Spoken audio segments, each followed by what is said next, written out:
Tableau 1, in which Darwin's inheritance is considered.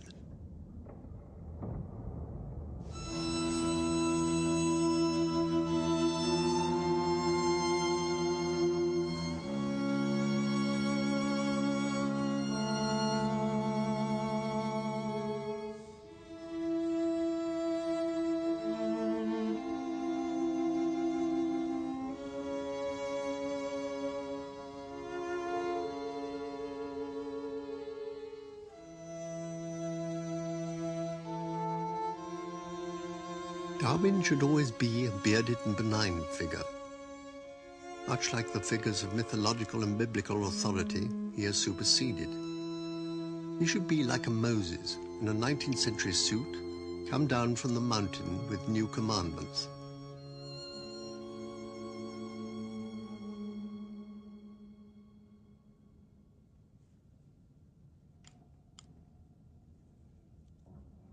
Darwin was born in 1809, geographically and historically in the very centre of the English Industrial Revolution.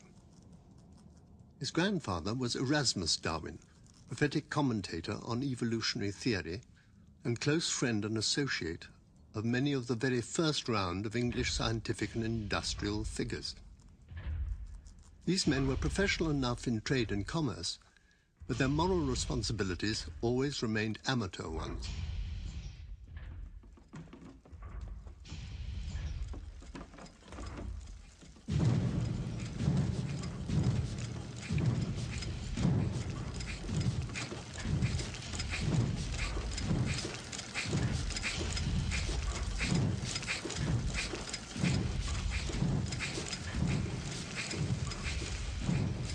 It was Charles Darwin's generation of natural scientists and philosophers, and Charles Darwin in particular, who were to take a responsibility for the moral and ethical thinking of the century. Only Erasmus Darwin, with excellent, if ironic pragmatism, could form a scientific club and call it the Lunar Society because it met on every night of a full moon, not on some hermetic preoccupation, but because that way the horses could see to find their way home in the moonlight.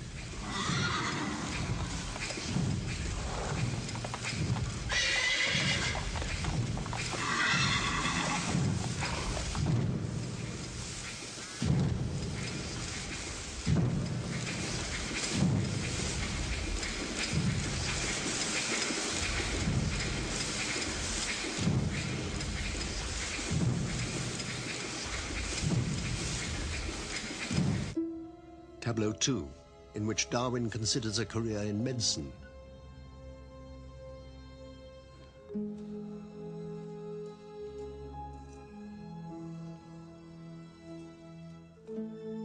Darwin's first experiment in education was to go to Edinburgh to study medicine.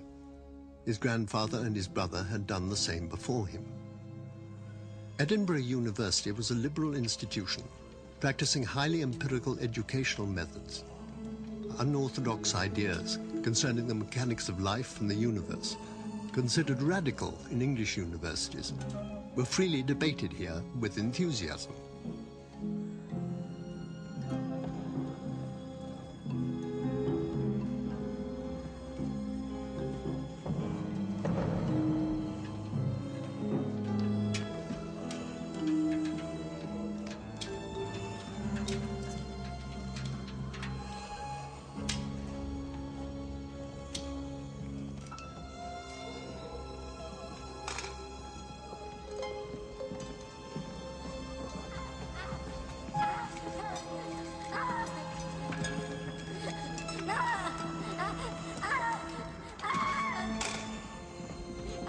In official medical studies, Darwin was not an ideal student. He could not develop a stomach for a dissection or surgery, for the necessary confrontation with blood and pain. He ran away in the middle of an operation on a child, and the memory of the event always haunted him. The enthusiasm for study in Edinburgh often went beyond the law. The insatiable demand for bodies, for anatomical investigation, led to resurrecting corpses from the common grave, and, when these numbers did not suffice, then to murder.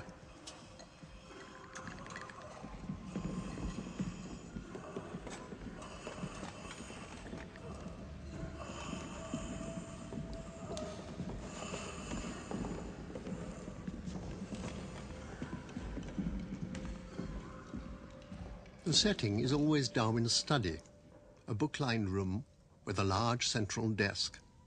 Darwin spent most of his working life behind such a desk. This is not an exact reproduction of Darwin's study, but an imaginary composite mid-19th century working place, which may reproduce in essence all the scholarly working places of mid- and late 19th century figures, like Darwin's actual and near contemporaries, Marx, Dickens, Ruskin, Prince Albert, Shaw, H.G. Wells, Tolstoy, and even Freud. By day and by night, there are a great many light sources in Darwin's study: table lamps, candles, candelabras. Placed symmetrically in the wall behind the desk, there are shutters, dark green blinds, and 3 sets of curtains. The lamps and the windows have these various characteristics: to make the light changeable, to sympathetically suit the many moods and events in Darwin's life as he opened up new vistas for himself, and for philosophical thoughts, and for us.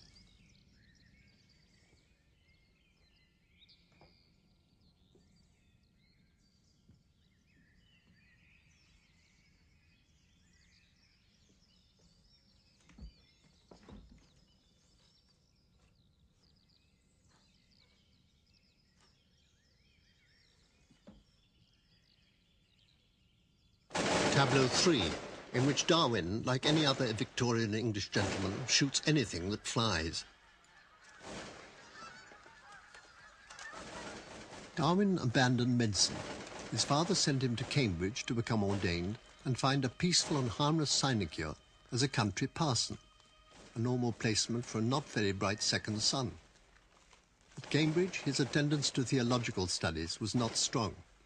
Whilst waiting with some exasperation for a token or sign of a personal religious calling, he enjoyed himself.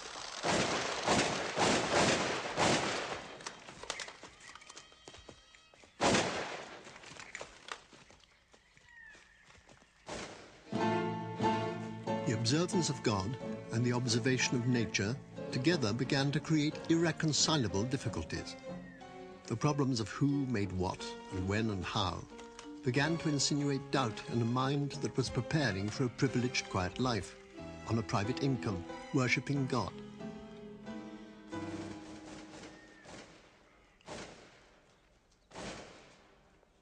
Darwin continued to shoot at every opportunity, convincing his father that he would spend his life being an idle sporting man. English natural historians have found no problem in this set of oppositions. Indeed, a concern for the environment is traditionally supported by recreating it as a space to hunt and kill endlessly. Tableau 4, in which some implications of the Industrial Revolution are considered.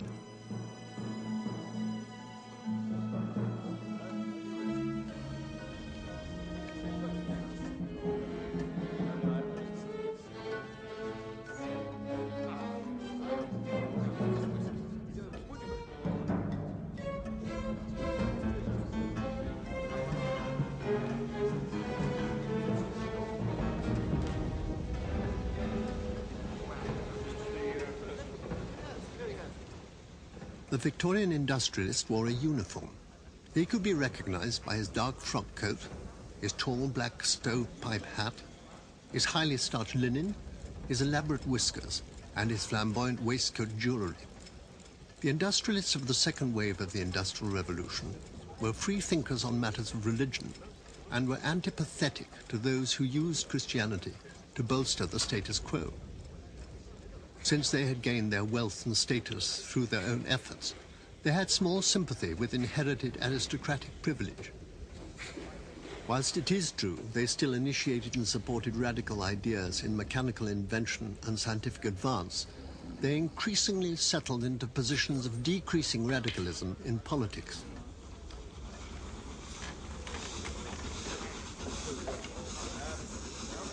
They wholeheartedly supported laissez-faire capitalism and expected it to yield unlimited progress as industrialization was extended throughout the economy. Having gained wealth, they expected to hang on to it. They had no time for the kind of radicalism that might now be called socialism. It is often said that by 1851, Britain produced half the iron in the world to build the railways and the ships to dominate the other half.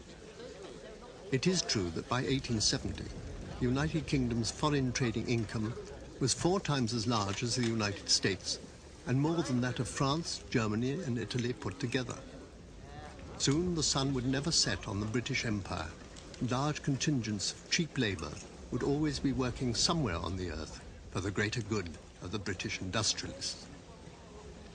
By the time of the opening of the Great Exhibition of 1851, that triumphant piece of advertisement of Britain's industrial prowess, the Industrial Revolution had completely conformed with the buoyant superiority of Victorianism.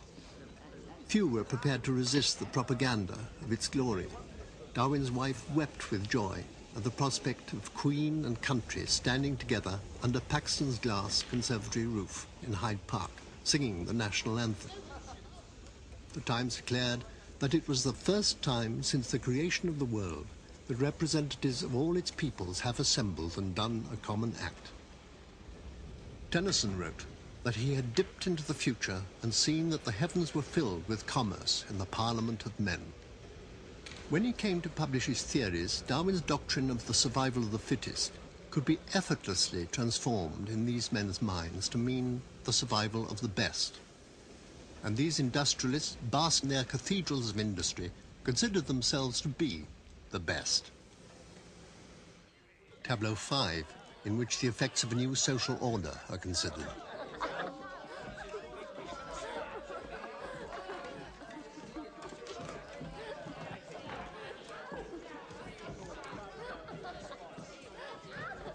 Industrial capitalism worked its way through the whole social structure of mid-19th century England and began to make great changes, not least in the huge movement of people from the country to the town, in new erosions of family and community life, and in many interlinked systems of exploitation. But to quote just one statistic from Mayhew's London Labour in the London Four, published in 1851, the year of the Great Exhibition, it has been proved that 400 individuals in London procured a livelihood by trepanning females from 11 to 15 years of age for the purposes of prostitution. Protestant Christianity of all denominations, rapidly proliferating and fragmenting under the strain, struggled to keep a hold on the spiritual health of the nation with orphanages, workhouses, and charity institutions. But the developing sciences, both worthy and bogus, were overtaking them in the popular imagination. Physiognomy, that insisted that hereditary criminality was determined by the shape of an individual's skull, hydropathy, complex systems of water cure, which Darwin resorted to for easing his digestive problems, mesmerism, hypnotism, clairvoyance, cosmology, astrology, along with the grotesque proliferation of junk technology that came with the new discoveries of steam heat, magnetism, and electricity. Attention to disease produced quackery and excessive demographic investigation, but also more and more methodical observation. The sick, the old, the diseased, children, and certainly for the very first time the mad, played here in various archetypal ways by actors, came under a new particular and even obsessive scrutiny.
Tableau 6, in which social justice is considered.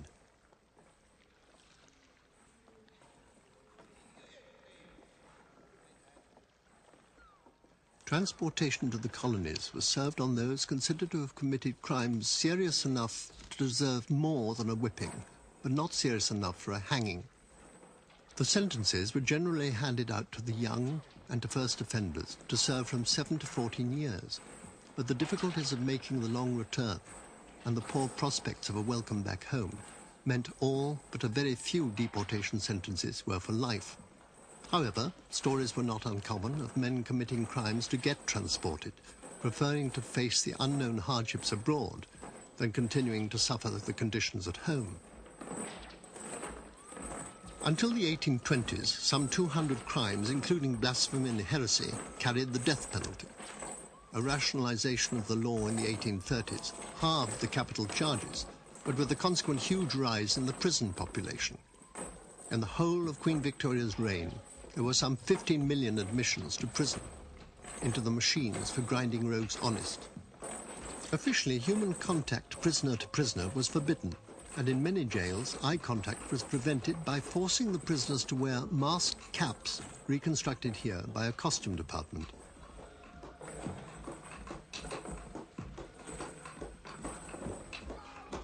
Slavery was abolished in England in 1807, but it was still extensively practiced by much of Europe and certainly the Americas, where Darwin witnessed the brutality at first hand and thanked God that he would never have to visit a slave country again.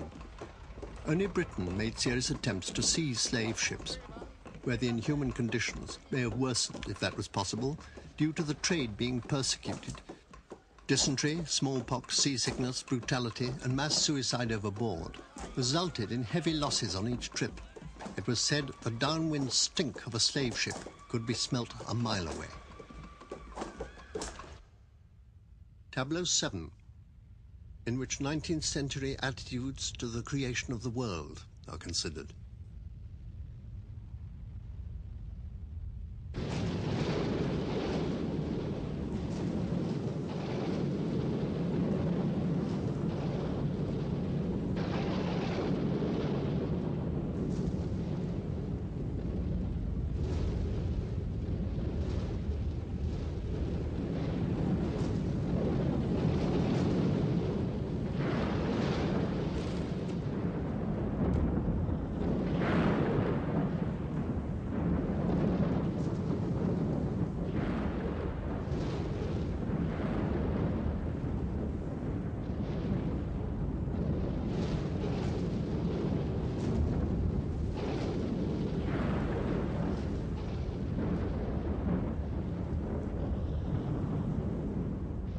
The invested interest of church and state in a status quo rested in established beliefs, none stronger than in the message of Genesis. God created the world in 6 days. He created Adam, and from Adam's spare rib he created Eve. But Eve is also responsible for original sin, and through it the sins of knowledge, behind which church and state created their bulwark of power and spiritual blackmail. Even to the pretty mythologies of art and culture, and all the sentiments of family life.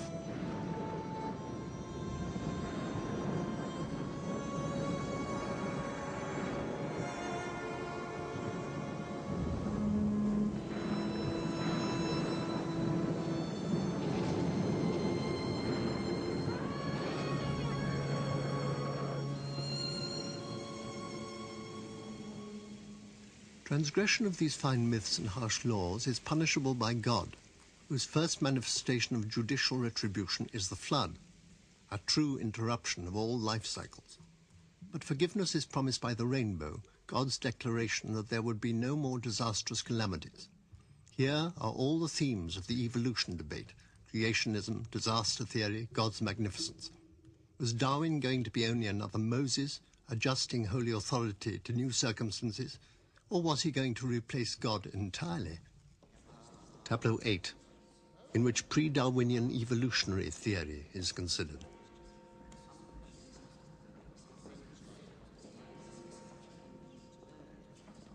It is often thought that Darwin's theories were invented without precedence, that everyone believed more or less in the dark creationism of the Old Testament. To believe anything otherwise was inconceivable, because there was no remote candidate to light up a different point of view. But the debating positions had been slowly building up for 50 or more years. To satisfy the scientific community, Archbishop Usher had given Creation Day a date, 4004 BC. He was easy to discredit, but the dogmatic stance he represented was instructive. William Paley acknowledged that each creature on Earth was peculiarly and curiously adapted to its environment, but that this was another indication of God's omnipotence. Lamarck frightened everyone by suggesting that after the first living things had been produced by spontaneous generation, they had then progressed to develop themselves in a series of ever self-perpetuating complexities until man was achieved.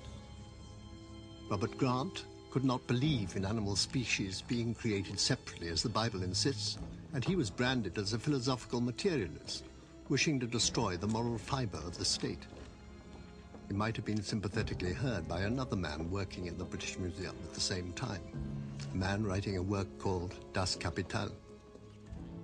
Georges Cuvier had been slowly piecing together the outline of the fossil record from primitive fish to mammal, and asking the creationist to explain why there were so many extinct animals. The reply was that the creatures had perished in the flood, but such was the periodic destruction of extinct animals, God must have devised many floods to destroy what he had created. William Buckland developed his catastrophe theory that established the modern periodic geological table. George Kuhn, though a supporter of the discredited science of phrenology, argued that the physical structure of the brain was the source of all mental functions. Robert Chambers suggested that the expanding size of the brain in a succession of lower animals could inevitably lead to the production of the human mind, but he offered no plausible explanation how this could happen, other than by God's directive. Alfred Russel Wallace is traditionally Darwin's closest rival for the honors of discovering the mechanisms of evolutionary development. Familiar with the Malthusian views of population, he realized that if a species existed in various related forms in a given area, those the least adapted would probably perish. He sent these thoughts to the only man he knew of who could deal with them, Darwin. Thus were some of the major participating themes of the great evolution debate assembled. The central mythology of Genesis that supports the vested interests, the laissez-faire tyranny that always enslaves at least 2/3 of its community, the structures for suppression, victims to be protected from the knowledge that might encourage them to overthrow the status quo, and the natural scientists wary of breaking social codes, but never completely satisfied that Genesis is the only mechanism to explain life on Earth.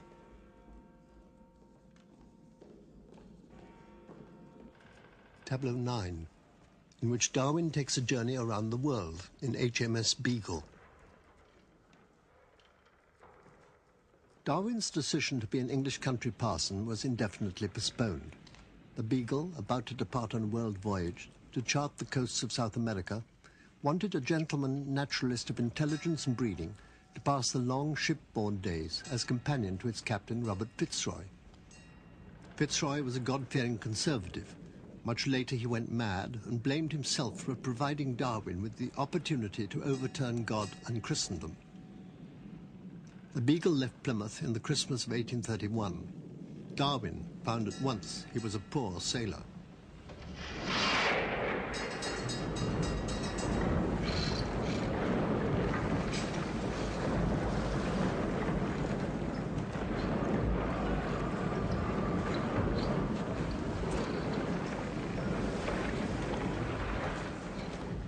They sailed to Brazil, where Darwin was ecstatic about his first view of the tropical rainforest. Then to Tierra del Fuego, where they disembarked 3 unhappy Fuegians who had suffered the privileges of 3 years of civilization in England. Darwin collected fossils in Patagonia and witnessed the slaughter of the indigenous Indian, seeing genocide as an evolutionary example of territorial expansion amongst unequal rivals. They sailed to the Galapagos Islands in the Pacific, where Darwin saw the finches and tortoises that are claimed to have spurred his imagination into formulating the evolution mechanism. Then to Tahiti and New Zealand, across the Indian Ocean, to the Cape of Africa, and back to England by way of a second trip to the Brazilian coast. In the event, the voyage, planned to take 3 years, lasted 5. It turned Darwin into an exemplary scientific thinker, whose every observation he made was pondered and developed into theory. From ideas of geological dynamics on experiencing an earthquake to inspired calculations as to the formation of coral islands from close examination of their flora and fauna.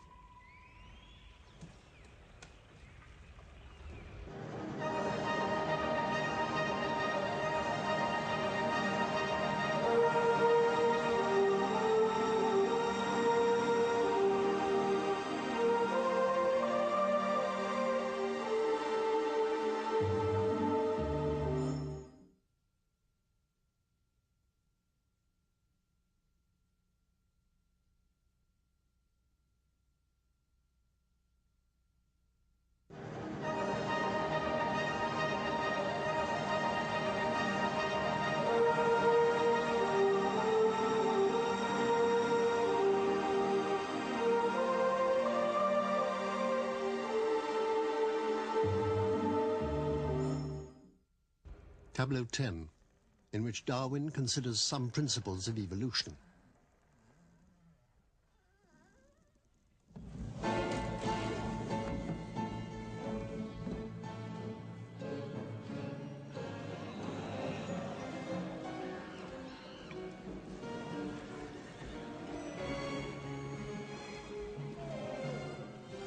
Scientific examination of the world in all its species variety had primed the necessity for a theory of unity and development, a strategy to examine how all the clamorous cacophony of the animal kingdom fitted together. Darwin carefully assembled his own particular evolutionary arc, with an order of species entirely different from that drawn up by Noah, and an order that certainly and crucially included those animals from the fossil record. Darwin acknowledges that the main mechanism for his theory came to him late in 1838. By then, he had convinced himself that in the struggle for existence, favourable varieties were tenderly preserved, unfavourable ones were tenderly destroyed, a mechanism imbued from Malthus through Thomas Paine and Adam Smith that supported the notion of the survival of the fittest. Through the simple and absolute mechanism, every species on Earth had been created. Where would this evolutionary theory lead? Certainly not, as far as Darwin was concerned, exclusively towards the formation of man. Darwin's Victorian contemporaries, with indeed many people still today, if at all persuaded to believe in the apparent chance mechanisms of an arbitrary creation system, were loath to believe there was no grand design. Even if they could agree to the evolutionary mechanism in principle, they still insisted in seeing God's hand guiding the evolutionary process until it manifests itself in its prime creation, Adam. And from Adam to the Victorian English gentleman. But standing alongside Adam did not make Darwin agree that they were both there as any part of any divine scheme. Tableau 11, in which Darwin arranges his domestic life.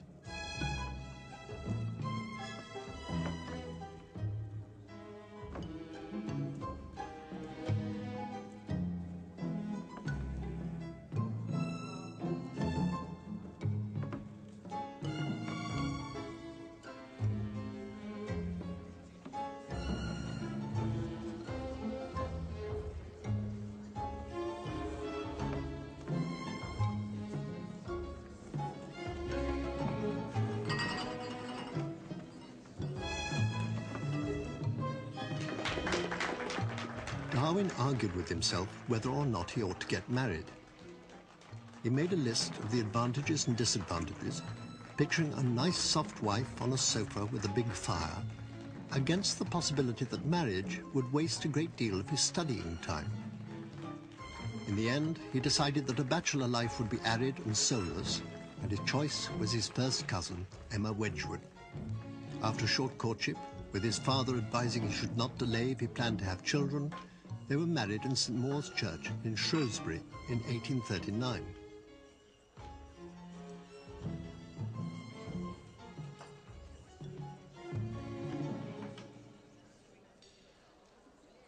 Darwin was anxious to leave the wedding celebrations as soon as possible.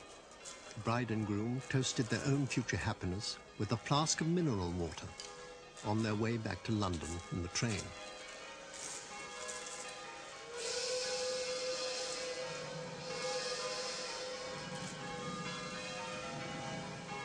Charles and Emma were both 30 years old, and they had known one another all their lives. She could speak French, Italian and German, and had taken piano lessons from Chopin. She was a devout Anglican Christian and a sincerely religious woman.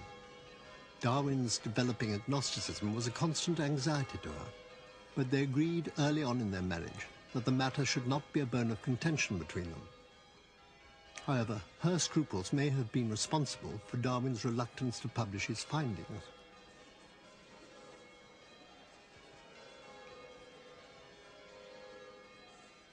Darwin had no cause for regret in making the right choice from his rather cold-blooded tables of advantages and disadvantages. Charles and Emma were happily married for over 40 years, and instead of being a cause of distraction from the studies of scientific matters, Emma's care of her husband certainly increased his potential for study.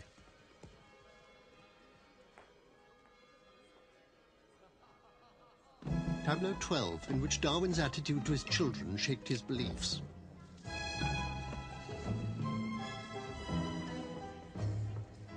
In 1842, Emma and Charles Darwin settled in a country house paid for by his father at Down in Kent, some 16 miles by coach and train from London.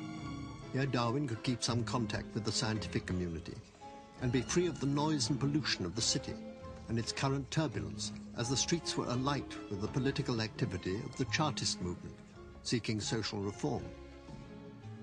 The privileged Darwins lived here all their married life and kept a considerable household, recreated here by some 30 adults and 10 children at a simulated meeting to photograph the whole family, an impossibility, for all the children were not alive at the same time. The last-born Darwin child was Charles Waring, who died aged 18 months in 1858. The youngest surviving daughter was Henrietta, who later elected herself to be the family's official biographer. George became a mathematician and a professor of astronomy at Cambridge.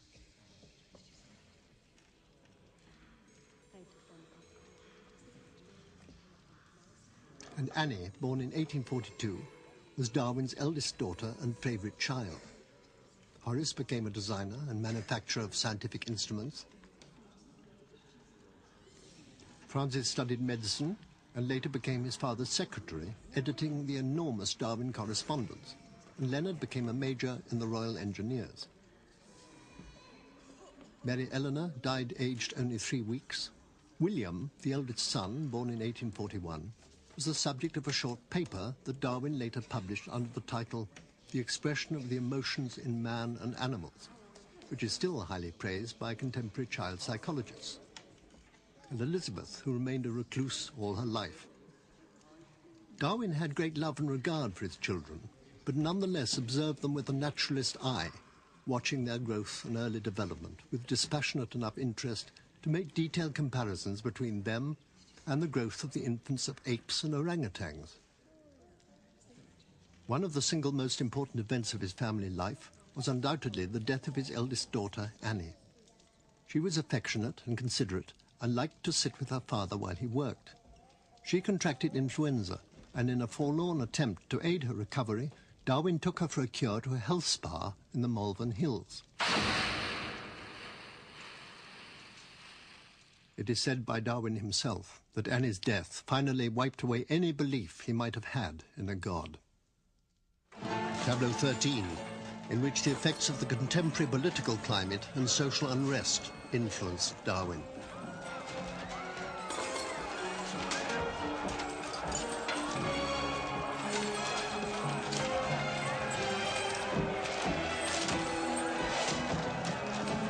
Darwin was certainly aware that his theories had important and deep-reaching political and social implications. Evolutionary processes did not particularly support the continuing significance of an omnipotent God. To the unimaginative and the faint-hearted, no God meant no moral structure. Church and state, it was thought, were faulty. Law based on church morals and state expedience would be eroded. Social unrest would proliferate. Everyone would finally realize that the biblical promise, last shall be first and the first shall be last, was false propaganda to keep the have-nots in their place.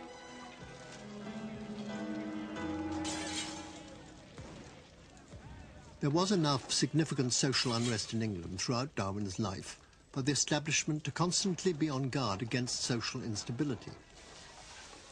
Darwin had been a child at the time of the reactionary Peterloo massacres. In his Cambridge days, the blasphemy laws were rigorously invoked against atheism, and the resistance to the British Parliamentary Reform Bill parted families and communities. The Chartist riots seriously frightened the establishment and were one of the factors that persuaded Darwin to move his family out of London. The 1848 revolutions around Europe stiffened opposition to change, but did not dampen the constant energetic agitation for many social reformists to improve the conditions of all those peoples who did not benefit from the results of exploitative capitalism. Darwin, without doubt, was unsympathetic to the privileges the upper classes had given themselves, and he was certainly sensitive to extreme forms of human degradation like slavery. But he was also a law-abiding man of property and family. He had no intention of giving any legitimacy, if he could help it, to the extreme atheists and the would-be anarchists.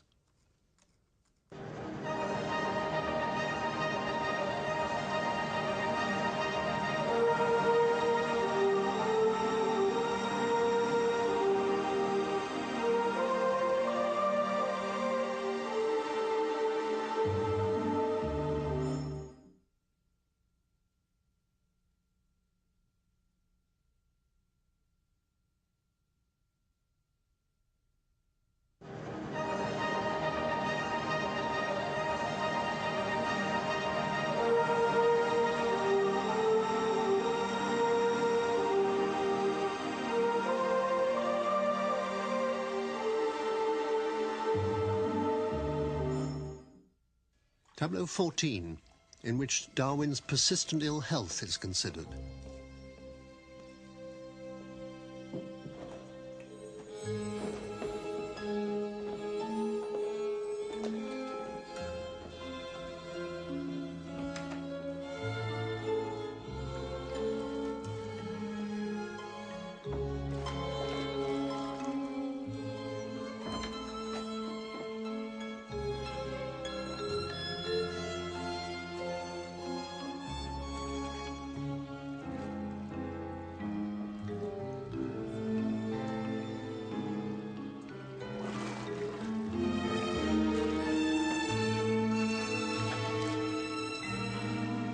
Darwin was a sick man.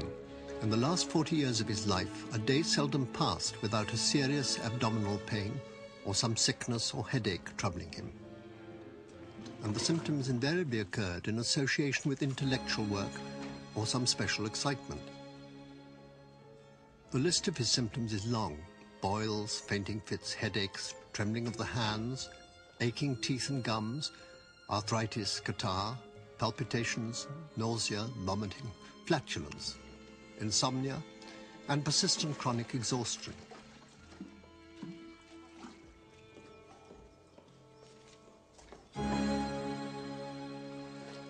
The ill health started in the period between Darwin's return from his world voyage in the Beagle and just before his marriage. Darwin noted in his Beagle diary that he was bitten and laid up for a week in Brazil by a blood-sucking insect, the ventuca, and some specialists in tropical diseases suggest he'd been infected with Chugger's disease, carried by a blood parasite of the ventuca insect, that after a long incubatory period can invade the muscles of the heart, causing extreme exhaustion, lassitude, intestinal discomfort, and heart trouble. Some medical experts say Darwin's illnesses were due to the cumulative poisoning effect of self-administered arsenic. As a child and an adolescent, Darwin had suffered badly from facially disfiguring eczema, and against his father's professional advice, he had started treating himself at Cambridge with regular doses of arsenic. He had a bad attack of eczema when he was preparing to leave in the Beagle, and as a mature adult, the eczema on his face was sometimes so disfiguring that his friends claimed to barely recognize him.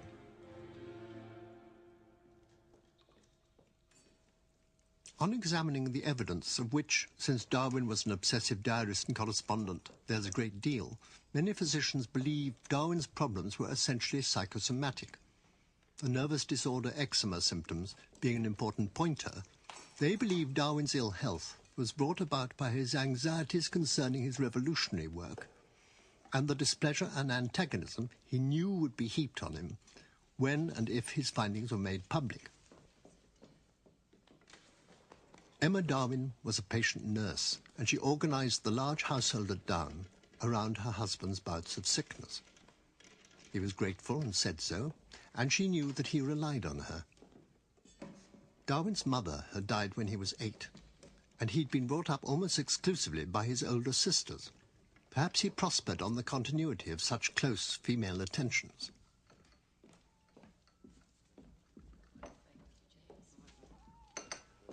Emma habitually read romantic novels to Darwin to fill the hours of his insomnia. In the library, Dorothea observed that he had newly arranged a row of his notebooks on a table.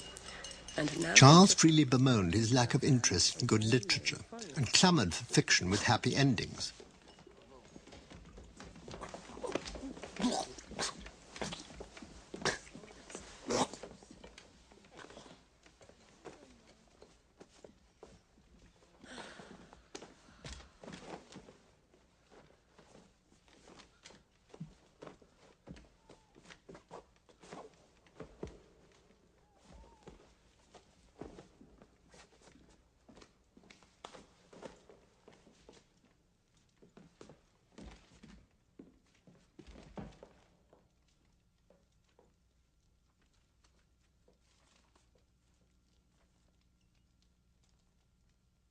Darwin had once prided himself on his ability at diagnostic skills when he'd assisted his father at Shrewsbury, and he always took a close personal interest in his own symptoms, which might provoke the accusation of hypochondria manipulated to blackmail his family.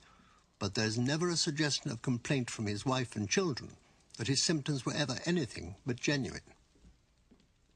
His ill state of health had been mainly responsible for his decision to move out of London, to the peace and quiet of the country, and why, at various stages of his life, he had turned down appointments, such as the position of secretary to the Geological Society. However, despite making notes about time being lost, and sometimes having to restrict his writing to a few hours each day, he was always awake early and eager enough to continue the research. Darwin's state of health limited his freedom to travel, and although frequently visited by many of the leading naturalists of the day, who provided him with stimulation and answers to his queries, his research was essentially carried out at home. His house was full of natural history specimens sent to him from all over the world, and in the 1860s, to further his investigation into transmutation, Darwin took great pleasure in breeding domestic pigeons. He had their skeletons mounted to demonstrate the fundamental structural differences between the various breeds. Darwin hoped to persuade his audience of the correctness of his theories by demonstrating how species characteristics could be guided by selective breeding.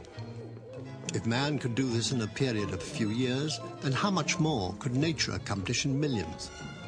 Darwin was, however, at pains to point out that these domestic pigeons were selectively bred with fixed directives in mind. There was no such fixed plan in nature.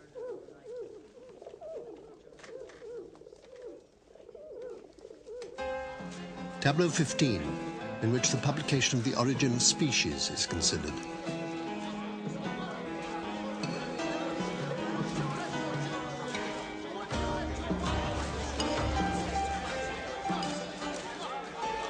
Darwin's Origin of Species was published in November 1859, and the whole edition sold out on the same day. The reaction of the clergy, the majority of the scientific establishment, and all of the middle classes was immediate. The popular press excited its readership with ape theory.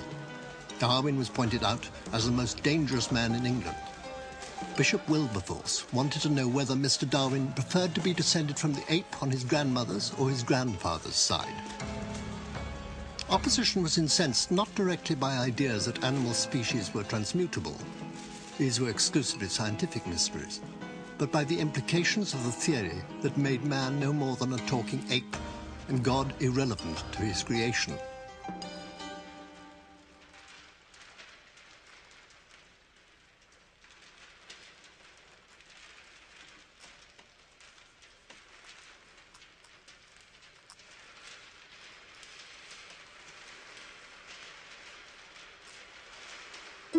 Tableau 16, in which Darwin's theory of evolution is considered relevant to our present understanding of ourselves.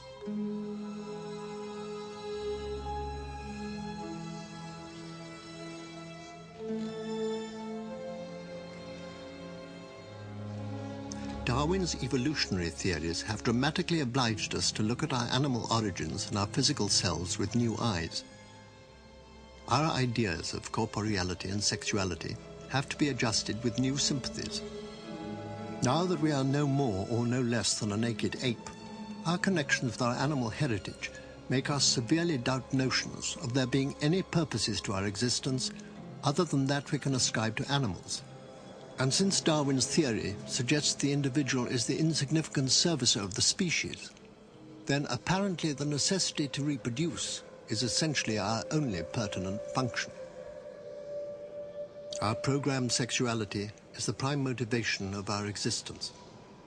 Each individual is only a suitcase for carrying and passing on the genetical code.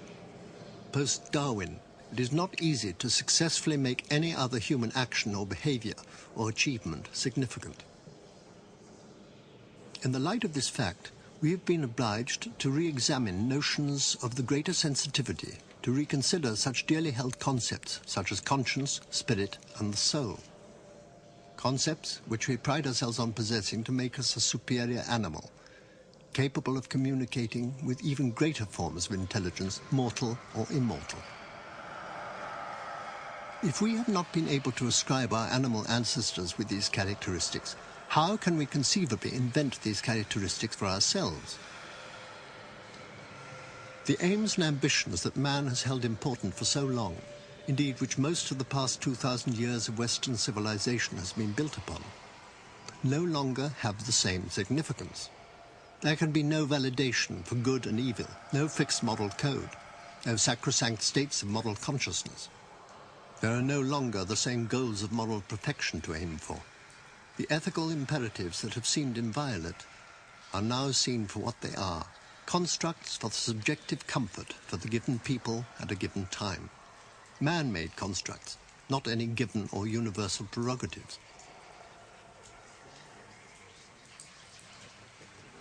By the final use of his thinking, Darwin was sure that despite any heartfelt wish for the contrary, man was not the sum and end of the evolutionary process, and that, in every likelihood, Homo sapiens was in evolutionary terms no more than a link that would continue after him, and probably without relationship to him, since evolutionary progress had seen so many dead ends, cul-de-sacs, and abortive developments, especially in the highly developed species.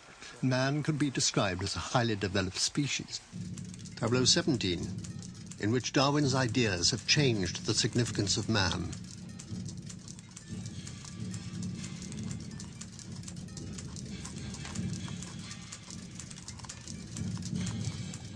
Galileo and Copernicus, physicists and astronomers, shifted the focus of man in his relationship to the universe. They made man lonelier than he thought himself to be.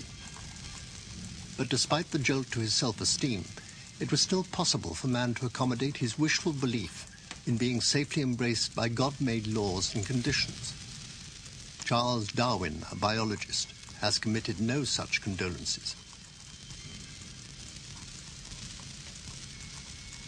The abstracted numbers and distances and wholly unbelievable notions of time presented by contemporary physics and astronomy for man to contemplate do not have the same degree of shocking immediacy as Darwin's proposition for his species. Darwin has given man such a short communicable history and such a long uncommunicable prologue that looking back is no comfort. Looking forward is no comfort either, because evolution appears so directionless and so apparently purposeless. Darwin has finally put man irredeemably out on his own.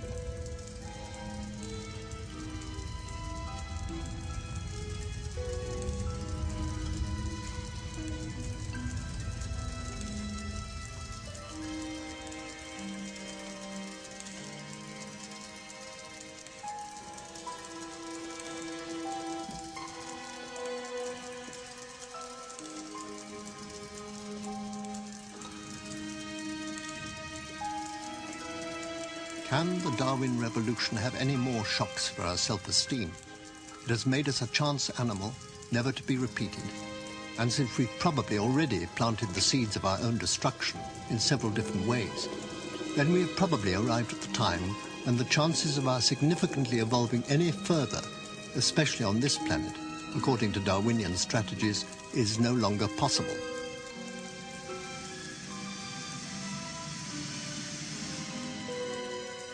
After Darwin, man is truly on his own. The props have fallen, or better still, the props are no longer necessary.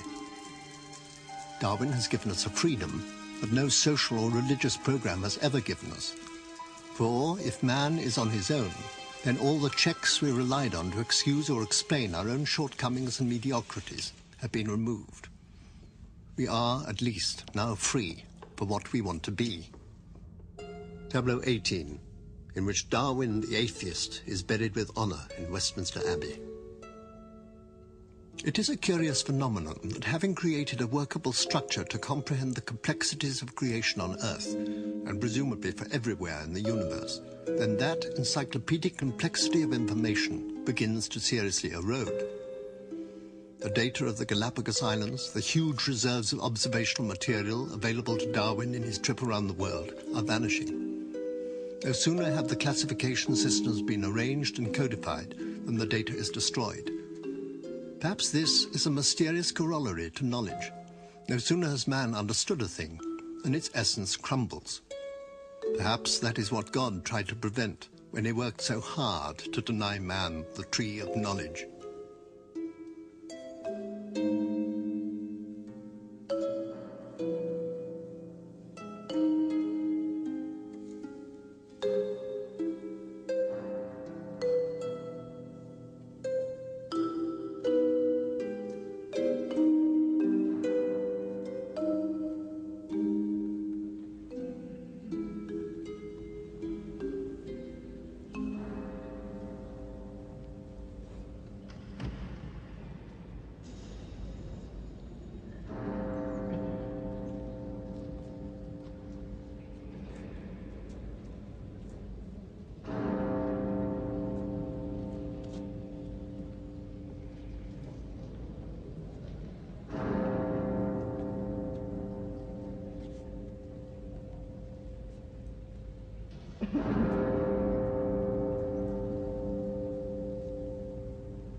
In official medical studies, Darwin was not an ideal student.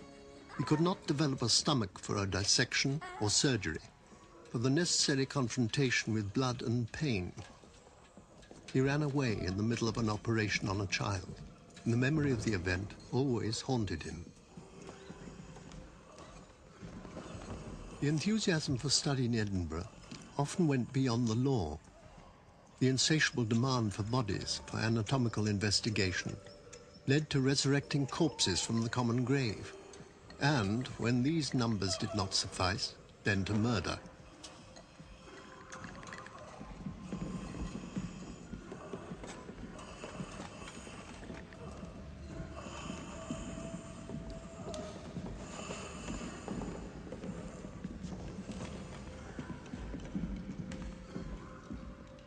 The setting is always Darwin's study, a book-lined room with a large central desk. Darwin spent most of his working. Darwin was born in 1809, geographically and historically in the very centre of the English Industrial Revolution. His grandfather was Erasmus Darwin, prophetic commentator on evolutionary theory and close friend and associate of many of the very first round of English scientific and industrial figures. These men were professional enough in trade and commerce, but their moral responsibilities always remained amateur ones.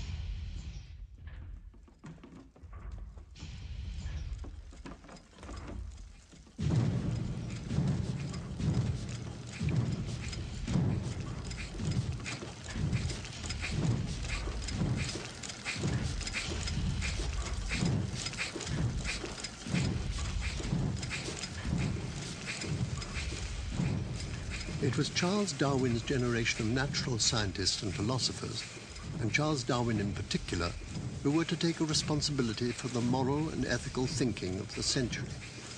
Only Erasmus Darwin, with excellent, if ironic pragmatism, could form a scientific club and call it the Lunar Society because it met on every night of a full moon, not on some hermetic preoccupation, but because that way the horses could see to find their way home in the moonlight.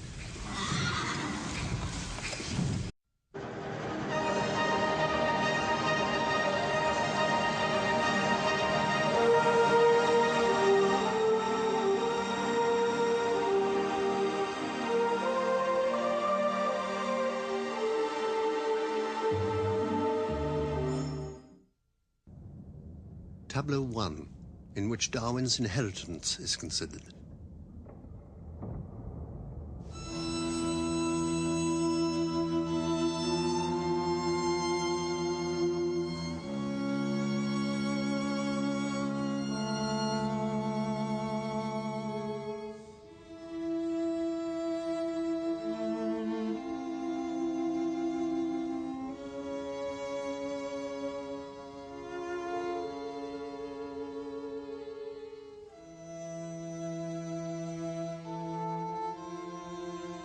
Darwin should always be a bearded and benign figure.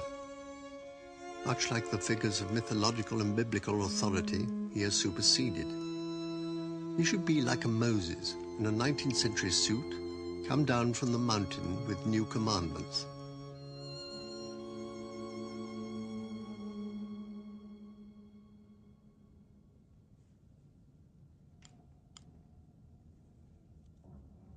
Darwin's life behind such a desk.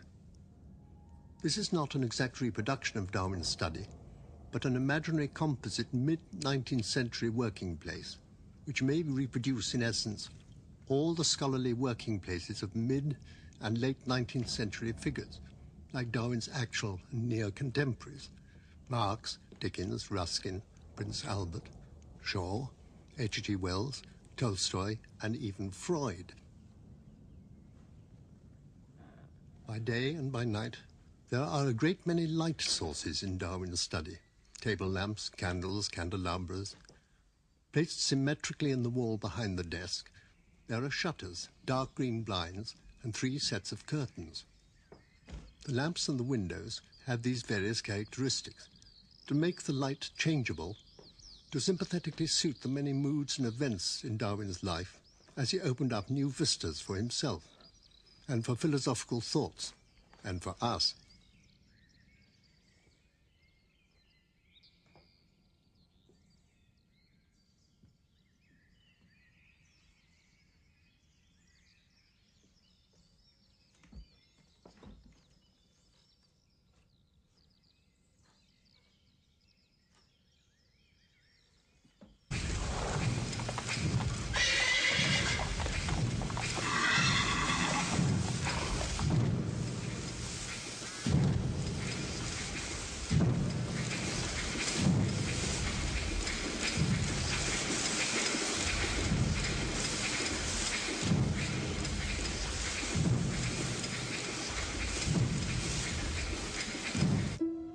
Tableau 2, in which Darwin considers a career in medicine.